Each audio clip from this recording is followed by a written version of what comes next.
6:05, and at 6:11 is when the gunshots ring out. I want you to see this and also listen to it.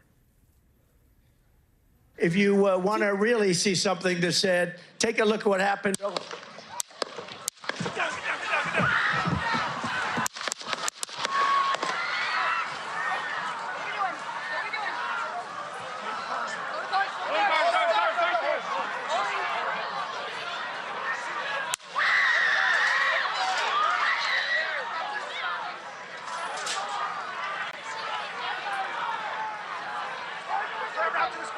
Move to spare. Hold.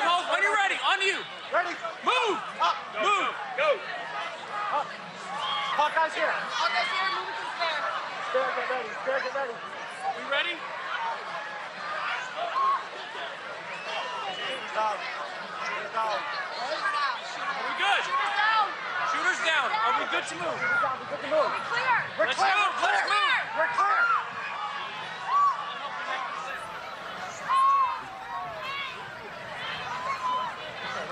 Come on. Let me get my shoes. And that's I got you.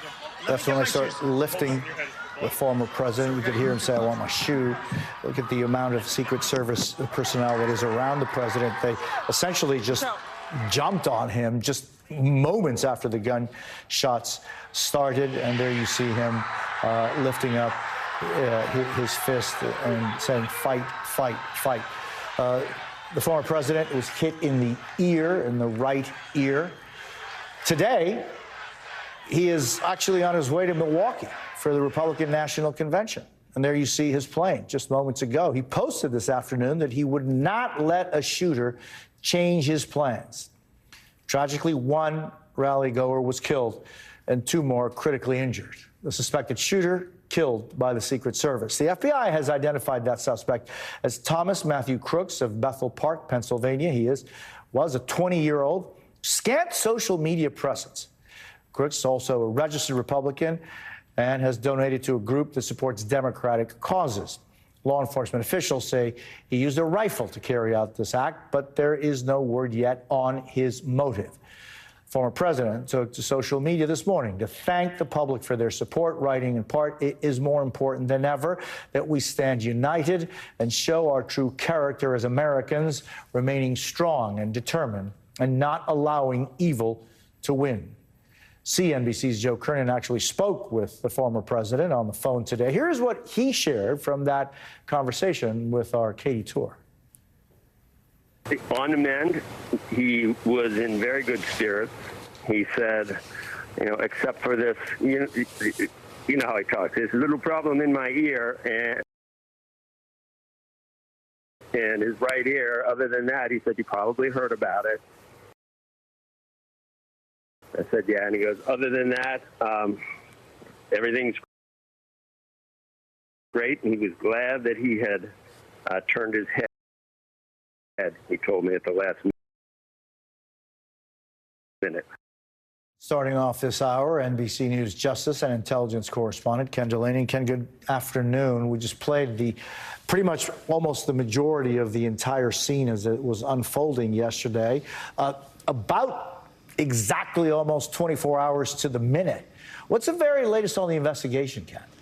You know, we've learned a lot in the last 24 hours, Jose, but some of the biggest questions are still unanswered. Senior FBI officials held a telephone briefing with reporters this afternoon, and they revealed a little more information, but they said they still don't have a handle on this deceased shooter's motives. They said that his phone, a rifle, the rifle that he used, and a rudimentary explosive device, those were their words, found in his car, have been sent to the FBI lab at Quantico, Virginia, for more analysis. They said they did rule out that he was part of a larger plot. They believe he acted alone.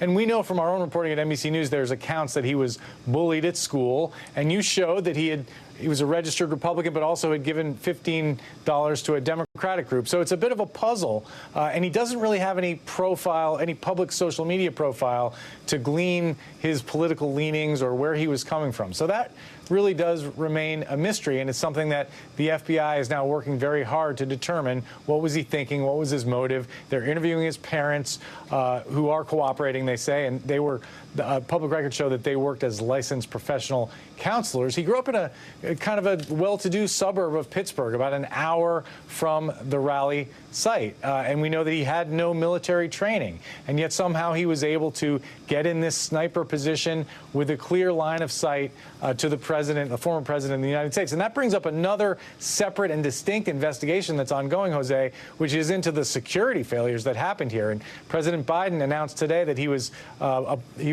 ordering an independent inquiry outside of the Secret Service into what happened, because I've been talking to experts all day who say it's really unimaginable to them that that rooftop 150 yards from where the former president was speaking was not secured, and that this shooter was able to get up on that roof and take those shots. That is something experts say that was a major security failure, and someone has to account for how that happened, Jose. Yeah, and I mean, I'm just thinking, Ken, about speaking with Tom Llamas in the last hour. He was saying that the person who owns the plot of land adjacent to where that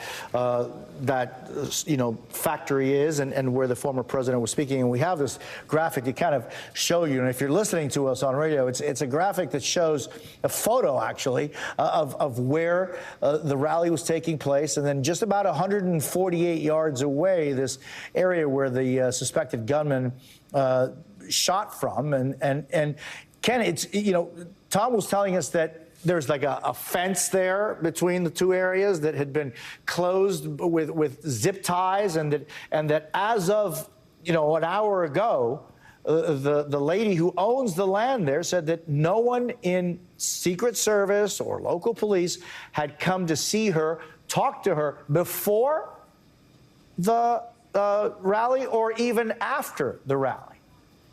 That is extraordinarily puzzling, Jose, because we all know we've covered these kinds of rallies and presidential movements. The Secret Service generally has a habit of securing everything around where a president or a former president or a protectee is going to be, and especially they secure the high ground to prevent exactly what happened, a sniper from taking up an advantageous position. And, there were two ways they could have done it. They could have secured the building from the ground to make sure that no one could have gotten up there, or they could have stationed officers on the roof. And it appears they did neither thing. And experts I've talked to just say they don't have an explanation for that. They question whether there was a manpower issue, whether somebody dropped the ball. Did the Secret Service tell the local police to do it and they didn't do it? Those are the questions that investigators are trying to answer right now. Yeah, I want to bring in NBC's Adrian Broaddus from Butler, Pennsylvania. Adrian, what's the latest where you are? Well, good evening, Jose. It is still an active crime scene here where we are, the rally site, that is. If you look behind me, you will see that police are still here and the road closed signs are still in place, not just in this area, but there is a vast perimeter. Some witnesses, people who attended the rally yesterday, have been returning to the scene. Also telling us that the shooter was elevated on the building adjacent to those cranes that you see in the sky there. We also have been learning more about the people who were injured. Two of them initially in critical condition, now listed in stable condition. A 74-year-old James Copenhaver, also 57-year-old David Dutch. And we learned earlier that a father died trying to protect his family, throwing his wife and children to the ground, using his body to shield them from the bullets that were fired by that 20-year-old. And that was 50-year-old Corey Comprator. He's being remembered as someone who was at church every Sunday. So you can imagine the pew that he sat in was empty today. The dinner seat is empty today for his family. Described as a girl dad and also a firefighter who loved his community and was so excited, according to his wife, she told the state's governor that he was so excited to attend the rally here yesterday. I'm thinking about the children who were at that rally with their families yesterday. If you've ever been to a Trump campaign stop or any of his rallies, they are almost like a celebratory event. The crowd is always typically energized. And now something that was supposed to be fun ended in fear for so many people. But I did speak with a woman by the name of Renee White. She is, if you look at some of the video that we've been playing, she was wearing bright blue and a bright blue Make America Great Again hat. She was sitting directly behind the former president. She says she supports him now more than ever. Jose? Adrian Broadus and Ken Delanian, thank you both so very much. And joining me now, former FBI Assistant Director for Counterintelligence, Frank Figliuzzi. He is also an NBC News national security analyst and retired ATF Special Agent in Charge, Jim Kavanaugh. He is an NBC News terrorism analyst. Gentlemen, I've been looking forward to speaking with you because of your unique perspective and knowledge on these kinds of issues. It's unfortunate that we have to talk over and over again about incidents, this one being the most unusual. And I want to, if I could, let's start by playing for all of us some of the moments when the gunfire breaks out. And let's at least listen into how many we're hearing and the speed and what we hear. Let's play that again. If you want to really see something that's said, take a look at what happened.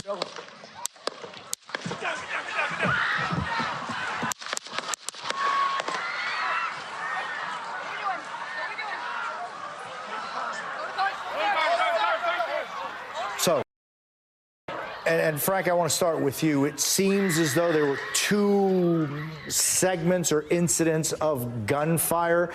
The first one that broke out was probably 4 or 5, and then another 5 or 6. That's, you know, what I heard. What did you hear there, and what is it that the timing and the sounds tell you?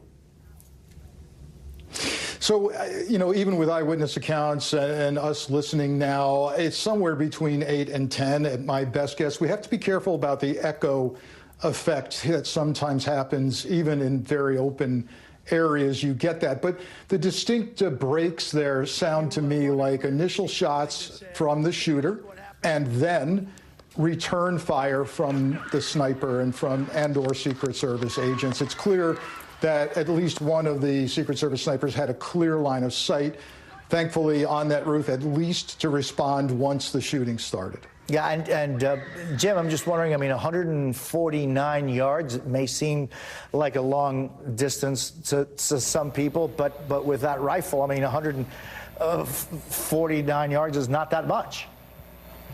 Exactly right, Jose. It's not very far at all. That rifle is very proficient, very technically proficient. There were some blurry photographs of the killer on the roof. I tried to look at him closely. I did not see evidence of a giant scope on there. He might have had a holographic sight, which is very common on those weapons. But he did pretty good because he hit the president's ear from 150 yards, and, you know, an inch to the right, he would have killed the former president. So he was good enough. The father reportedly only bought the gun 6 months ago. So, you know, how many times could he have practiced shooting this weapon? Probably not that many times, if at all.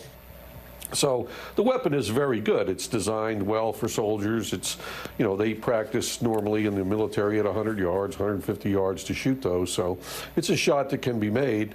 And that's why it's, you know, it's unbelievable that the rooftop was not occupied by law enforcement. And Jim, I mean, and I was just thinking of just the tragedy of this father who lost his life, got hit with one of the gunman's bullets, 2 other people critically injured, and then, you know, the former president getting a bullet on the ear. I mean, we're talking about maybe 3 millimeters, 4 millimeters from what would have been a totally different outcome. Right, Jose. You know, I went on law enforcement in the early 70s, and it was right on the heels of 2 American assassinations with rifles. John Kennedy and Dr. King were both killed with rifles. All the other assassinations and attempts, Ronald Reagan, the 2 on Gerald Ford, the shooting of George Wallace when he was running, even the old ones, Lincoln, Garfield, McKinley, these were all with handguns.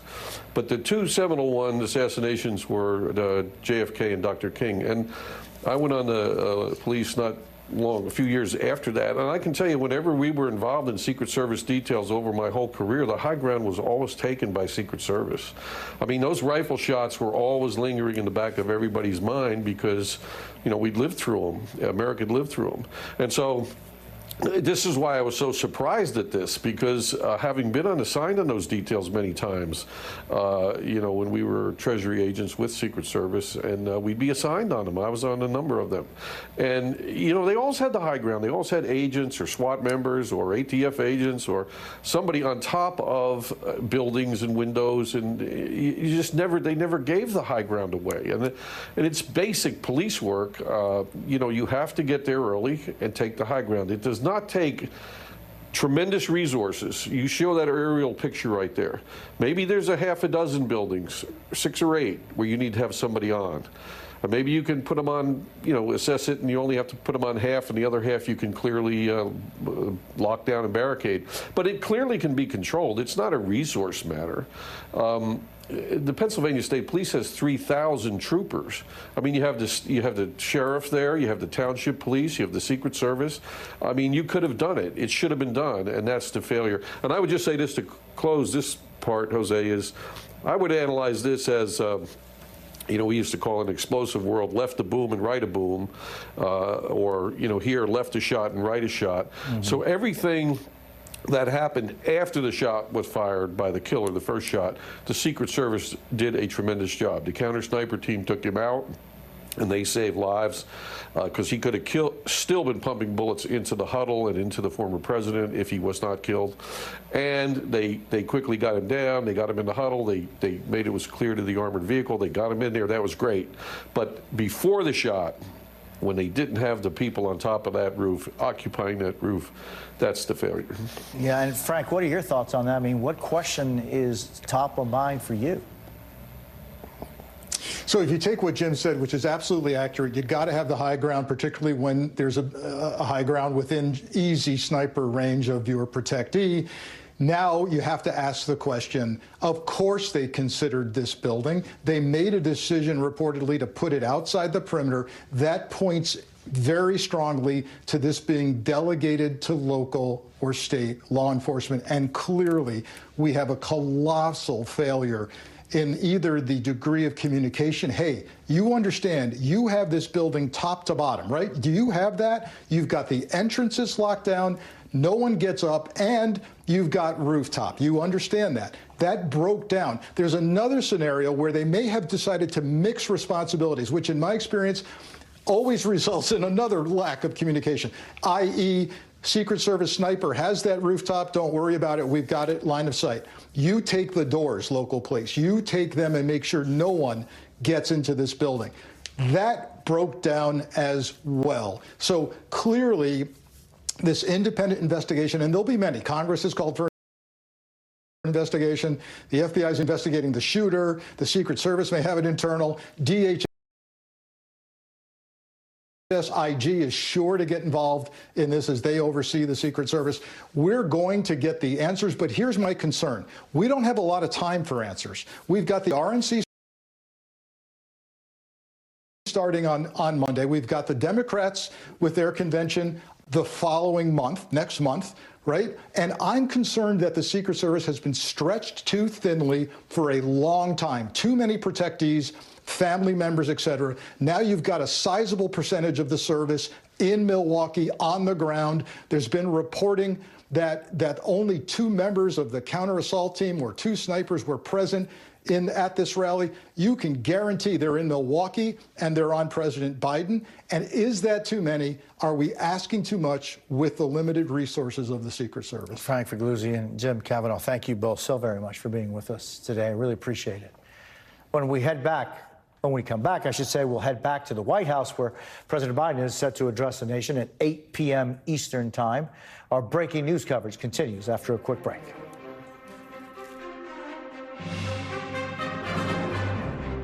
I just found out I've been paying for 27 subscriptions. Yeah. It's like finding out you had 27 kids you didn't know about. Rocket Money. Yes, it was Rocket Money. I had 2 subscriptions. accounts. I had 2 subscriptions. How much money did it save you? $700. I guess if you guys want to save some money, download Rocket Money. It probably will cover the drinks.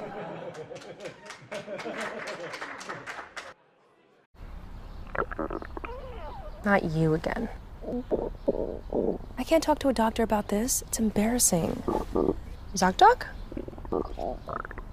If you're watching CNBC, it's because you want to get an edge. You want to get ahead. It's our job to deliver that. My ambition is just to be the best that we can possibly be. More often than not, I kind of forget that the cameras are there, but when there's really a burning question, I'm thinking about what my mom would want to hear. I've been thinking about some of the investors I know who are watching. Those are the same questions we have. People always ask me what I want to do next, and I always think they're a little crazy. This is what I want to do. It's the best job you could possibly have.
Twenty-three past the hour. Turning back now to the White House, where President Biden gave brief remarks earlier today. He announced an independent review of the assassination attempt against former President Trump.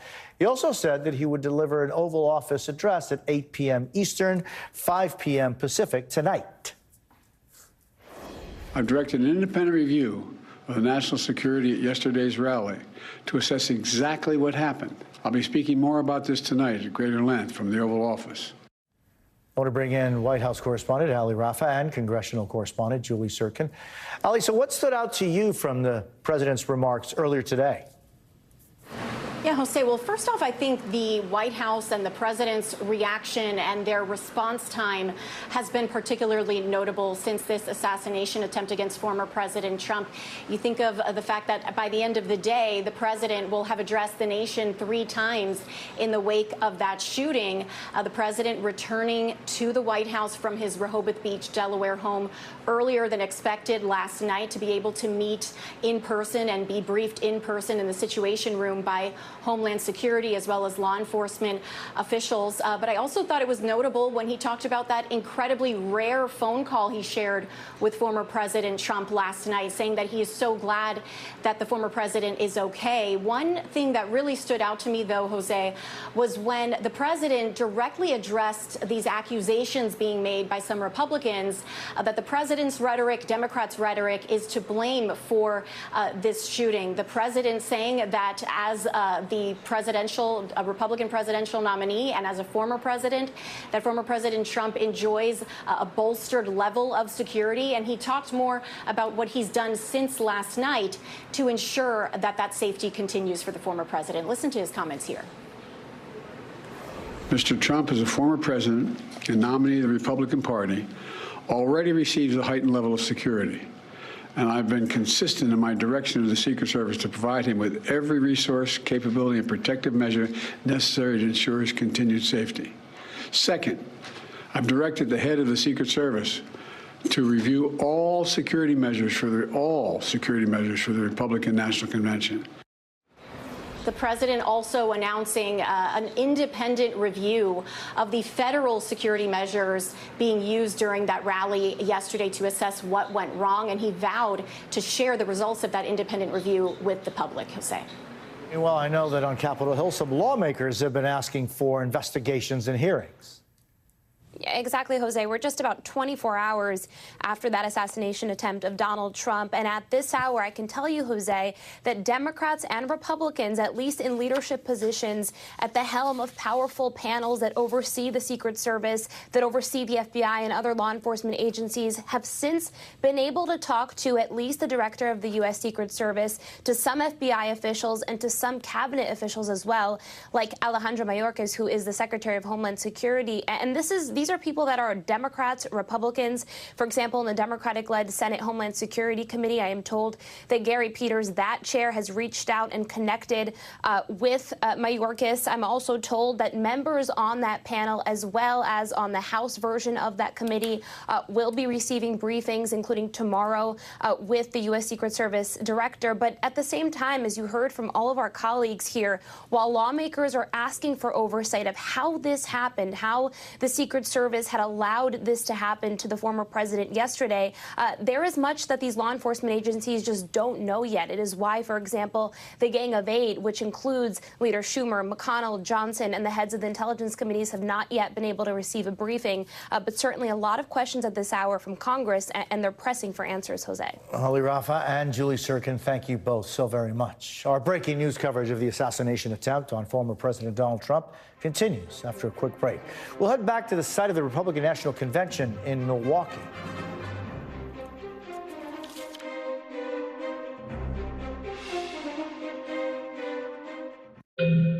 I started experiencing hair loss on the edges specifically. My part was extra thin, and then that's when I found hers. Through hers, you can regrow thicker, fuller hair with a range of doctor-trusted treatments, including serums, chews, and pills, formulated with prescription ingredients and high-grade supplements. I've started to feel more confident. I tell all of my friends about hers. Regrow hair in as few as 3 to 6 months. Get started today at forhers.com.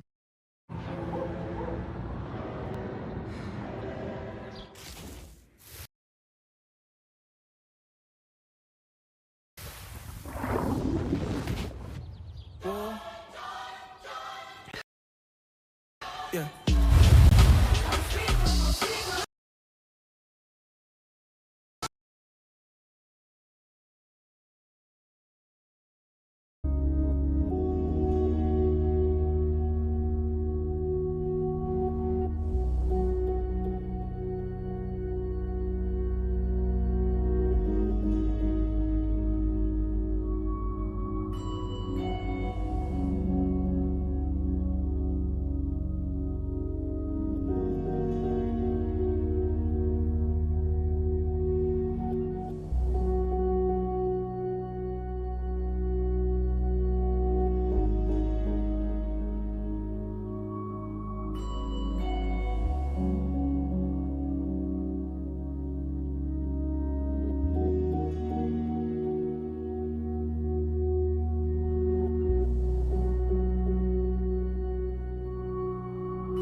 31 past the hour right now. Former President Trump is on his way to Milwaukee for the Republican National Convention.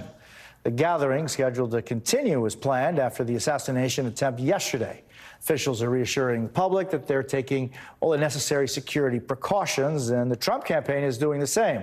In a new memo, Donald Trump's campaign manager said, quote, "We're enhancing the armed security presence with 24/7 officers on site. Additional security assessments will be in place.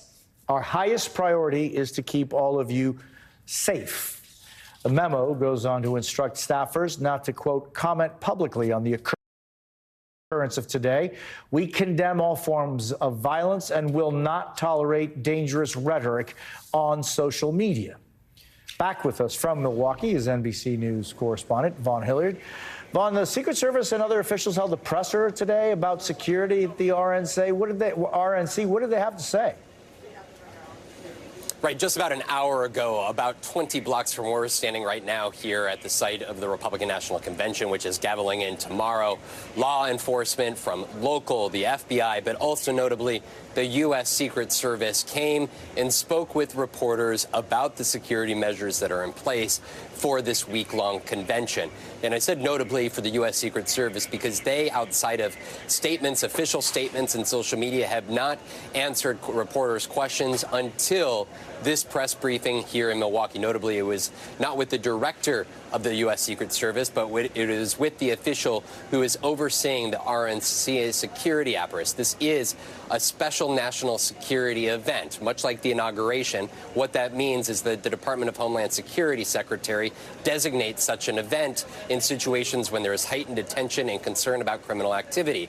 And at that point, the U.S. Secret Service is put in charge of coordinating all law enforcement agencies to effectively secure an area. That is what has happened here in Milwaukee. But I want to let you hear my questions to that U.S. Secret Service individual, that official who is in charge of the security here in Milwaukee, who did not answer questions about what took place 24 hours ago with the attempted assassination. Take a listen. Is the Secret Service currently anticipating or currently planning to expand the perimeter? We're not anticipating any changes to our current security footprint or plan. Including allowing firearms into the soft perimeter as it is right now? Anything in the soft perimeter is outside of our federal jurisdiction. Why should former President Trump, his family, and the convention goers have confidence in the U.S. Secret Service to secure this site here over the next 4 days after his life was nearly taken yesterday in Pennsylvania? So this event has been designated as a national special security event, which is the highest level of security for an event that can be designated by the government. So this is a whole of government approach. And when I asked an additional question specifically, is there any concern or do you have the necessary resources to secure this event? The official stated yes. So that was the takeaway here from law enforcement, is that they feel that they have been planning for this for 18 months, and they have done what it takes across federal, state, and local law enforcement to ensure the security of this. As you mentioned, Jose, the former president and presumptive Republican nominee, Donald Trump, is en route from his Bedminster Club in New Jersey to here in Milwaukee. We expect him to land within a matter of minutes, Jose. Oh, Vaughn, what is it, if you could help me translate, what is it that the official said to you when you asked them that question? I asked her that question. I just didn't really. What do you think she responded? When we're talking about the perimeter, particularly, Jose, that is where there is a question mark here, and a lot of us are having our own conversations. There is a hard perimeter, which is essentially the locked down area where only folks with credentials, that's the press, the delegates, VIPs, elected officials, folks who have been pre-screened and approved to be here, they are the only ones allowed inside of the hard perimeter. This is still the soft perimeter, if you can believe it, right behind me here. Until this week, the soft perimeter is going to be moved further out. And the concern among some, including the Democratic governor, Tony Evers here, is that the soft perimeter, which expands about 10 blocks beyond the hard perimeter, that means that the roads are still shut down to cars, but the public can still come and go as they please. Yet they are allowed, because Wisconsin is an open carry state, they are allowed firearms here. The hard perimeter area here that is secured by the U.S. Secret Service, no firearms are permitted. And as you heard from the official, there is no intention to expand the hard Capehart perimeter further beyond what it currently is at in order to bar firearms becoming closer to the arena where the convention is going to be formally taking place. Jose. Von Hilliard, thank you very much. It's good to see you. Appreciate it. Coming up, what we heard from Attorney General Merrick Garland today about the attempt on Donald Trump's life. We'll be right back.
The violence that we saw yesterday is an attack on our democracy itself. The Justice Department has no tolerance for such violence, and as Americans, we must have no tolerance for it. This must stop. That was Attorney General Merrick Garland during an FBI briefing this afternoon. He reiterated that the FBI, ATF, and the U.S. Attorney's Office for the Western District of Pennsylvania will continue to work together with the Secret Service and state and local law enforcement officials on the ground in Butler, Pennsylvania. And we do want to show you a shot of Donald Trump's plane just moments ago, which is, there you see it in the air, but it's just landed in Milwaukee for the Republican convention. These are images just from moments ago, as we see there, Donald Trump's airplane getting very near the airport, where it has, I understand, already touched down. Anthony Coley is the former director for the Office of Public Affairs and senior advisor to the Attorney General. He is an MSNBC News justice and legal affairs analyst. Anthony, thanks, and it's good seeing you. I'm just wondering, when you see what the Attorney General just said and the coordination that he is announcing, what does it tell you? What is it that the Attorney General and the Department of Justice is doing right now? Right. Well, Jose, you can tell a lot about how any public official how seriously they take these moments by both now to oversee this independent investigation that the FBI is conducting. And I will make one additional observation here on that FBI investigation. The Pittsburgh field office is obviously in the driver's seat. This tragic event happened in their backyard, but their efforts have been supplemented by scores and scores of highly trained technicians, crime scene investigators from both the FBI national headquarters and at Quantico. So this is an all of DOJ approach that we're seeing playing out in front of us. And so I'm just thinking the strength and power of the Department of Justice. How does the Department of Justice guarantee that things will be transparent?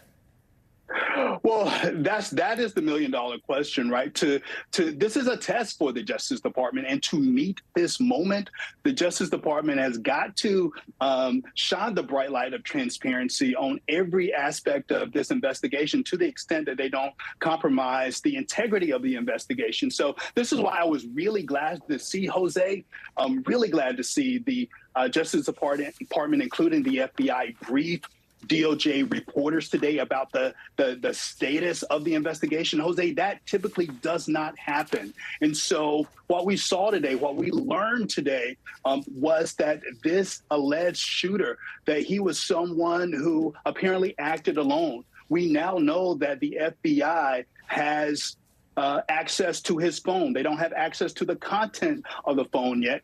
And then there are things we don't know, but it was important, like his motivation, like his ideological bent. But the most important thing in this moment, when misinformation is running rampant, it is vitally important that the Justice Department, including the FBI, that they fill in the gaps with credible information based on their investigation. That's why I was glad to see them lean forward today in a way that they don't typically do. And what are you looking at as far as now, for example, the the convention starts tomorrow. Do you think there are going to be any FBI, ATF changes of strategy going forward? Or is this, as you know, Vaughn was just telling us that this has been something that's been planned for, over a year now? Right. So the Department of Homeland Security, which oversees the Secret Service, they are the lead agency with regard to the security around that designated area in Milwaukee, the same for Chicago. I'd imagine that they are reviewing and re-reviewing at the direction of the president. We heard the president in his second time in the last 24 hours this morning tell or announce to the public that he had directed the Secret Service to review their protocols for those events. And I suspect that that is still going on. I will say one additional thing, Jose, that we heard from the president today is that he is going to have or ask for an independent investigation here. That is so important, but even more important than that is that the details of that investigation will be made public. And that's what the country needs right now when we're so bitterly divided. They need to have insight into the investigation and the failures that occurred here, because there were failures. Anthony Coley, it's great seeing you. I thank you very much for being with us. Thank you. Our breaking news coverage continues after a quick break.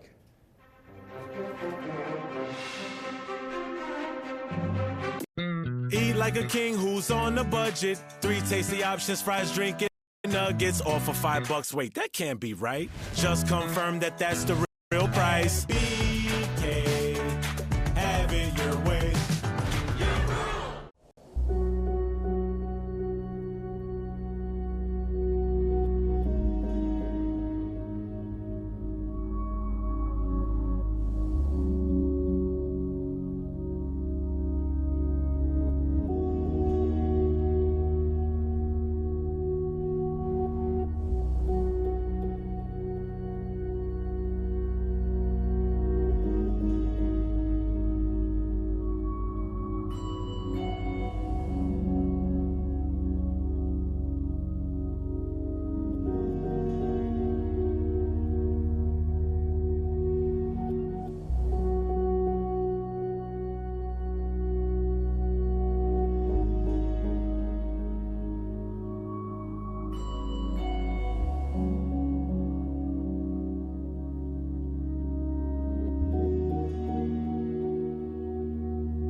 Coming up on 50 past the hour, leaders around the world roundly condemning the assassination attempt against former President Trump. This from Canadian Prime Minister Justin Trudeau. I'm sickened by the shooting at former President Trump. It cannot be overstated. Political violence is never acceptable. My thoughts are with former President Trump, those at the event, and all Americans. Recently elected British Prime Minister Keir Starmer posted a similar message. I am appalled by the shocking scenes at President Trump's rally. We send him and his family our best wishes. Political violence in any form has no place in our societies.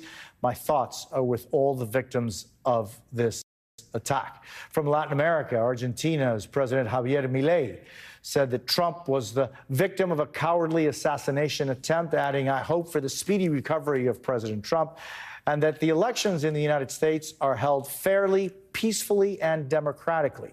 From El Salvador, President Nayib Bukele's office posted a statement on X saying there is no place for violence in a democracy. Chile's President Gabriel Boric with a similar message. Violence is a threat to democracies and weakens our life together. We must all reject it. From Paraguay, President Santiago Peña, we strongly condemn all acts of violence. We express our solidarity with former President Donald Trump. President Luis Abinader of the Dominican Republic, violence has no place in the life of any society. Just a glimpse of what leaders around the world are saying as they react. I want to bring in retired four-star General Barry McCaffrey. He is MSNBC's military analyst. General, always a pleasure to see you. These are such difficult moments. And I'm just thinking, General, I know that you've been tweeting about some thoughts about it. What is your reaction to what we saw just a little over 24 hours ago? Well, one of enormous gratitude that former President Trump wasn't killed or badly injured. It would have been not just another tragic murder in addition to the civilian life that was lost, but it also would have been catastrophic for our democratic process. And, you know, there's going to be an investigation to find out why security failed. It was a bizarre incident to allow a shooter to get that close to the president. 150 yards, Jose.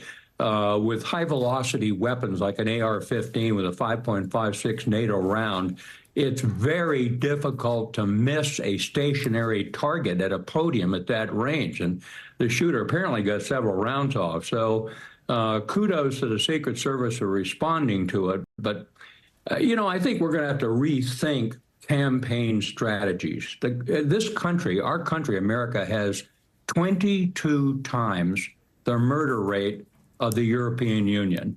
And so these, you know, multiple venues, direct interaction with crowds, with two competing candidates, it's overloading the system.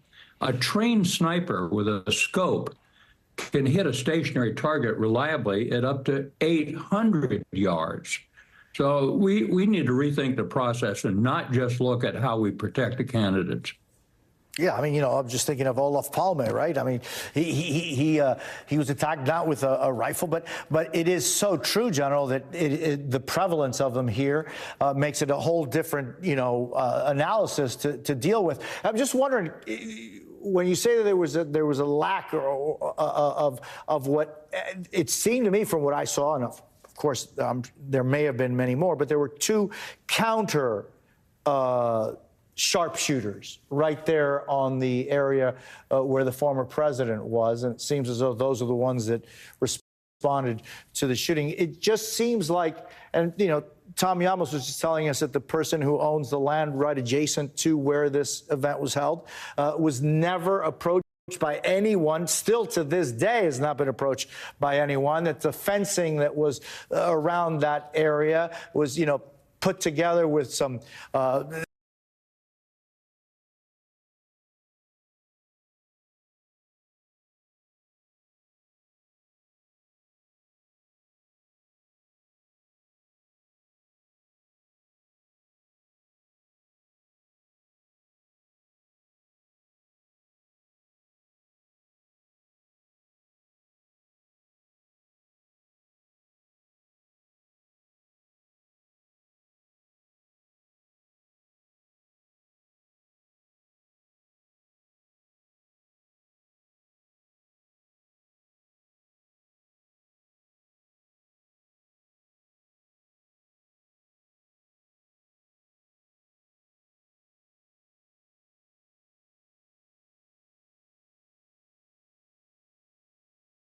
progressivecommercial.com.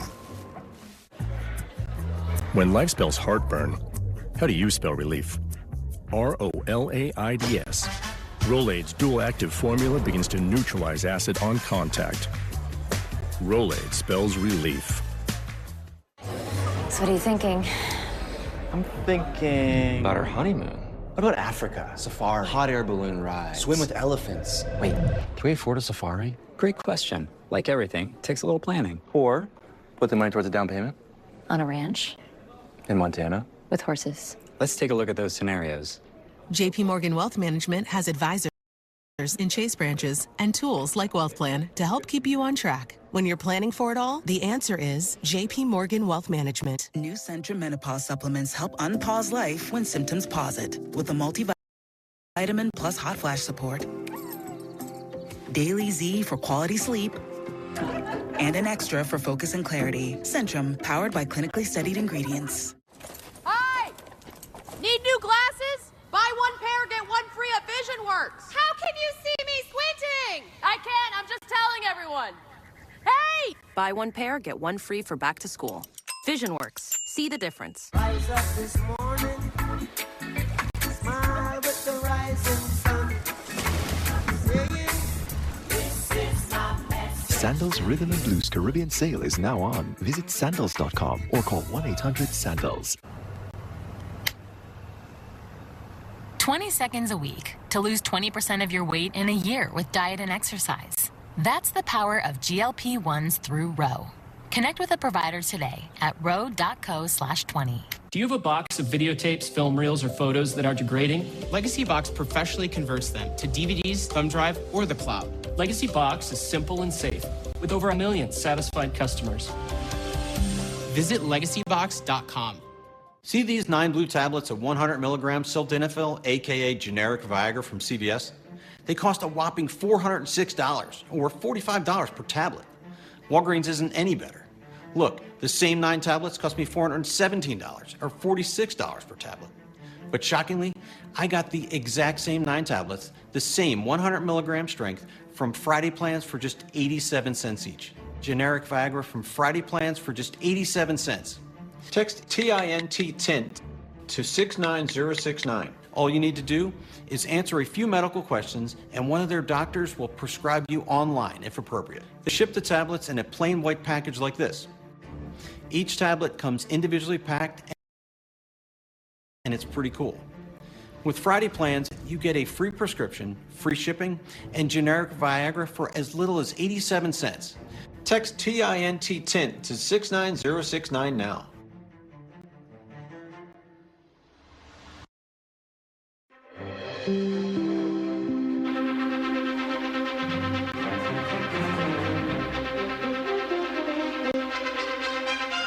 Good evening, I'm Chris Jansing, carrying on our special coverage of the assassination attempt on former President Donald Trump. Next hour, President Biden will address the nation from the Oval Office with a critical question lingering in the minds of Congress and the country. How could this happen? And at this hour, we do have some new information for you. A senior Secret Service source familiar with the planning of yesterday's event tells NBC News that the roof where the shooter was located was a well-known, high-priority vulnerability. It was identified just the day before during a security walkthrough. We've also just learned that there were 2 counter-sniper teams on site and that the counter-sniper did not need approval to shoot. One source telling NBC News that prior protocols were not followed. The FBI now says the alleged shooter, 20-year-old Thomas Matthew Crooks, appears to have acted alone. This all provides new context for the shocking scene last night in Butler, Pennsylvania, already burned into our collective consciousness.